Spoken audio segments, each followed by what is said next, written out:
बिस्मिल्लाहिर्रहमानिर्रहीम। अस्सलाम वालेकुम। अरब मीडिया रिपोर्ट के मुताबिक सऊदीया ने आलमी वबा के आगाज़ के बाद यूमिया परवाज़ों की तादाद में नया रिकॉर्ड कायम किया है। एयरलाइन ने 4 दिसंबर को 507 परवाज़ें चलाई। रिपोर्ट में बताया गया है कि मुमलिकत शहर जद्दा रियाज जाने वाले परवाज़ों की तादाद सबसे ज़्यादा रही है।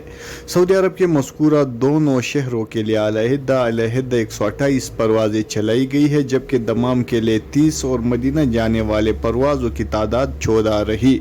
सऊदी एयरलाइन की परवाज़ें कल 76 मुकामात के लिए चलाई जाती है, जिनमें से 27 दाखिली और 49 बैनुल-अक़वामी रूट्स पर चलती है, जबकि कोरोना वबा से कबल 100 मुकामात के लिए परवाज़ें ऑपरेट होती थी।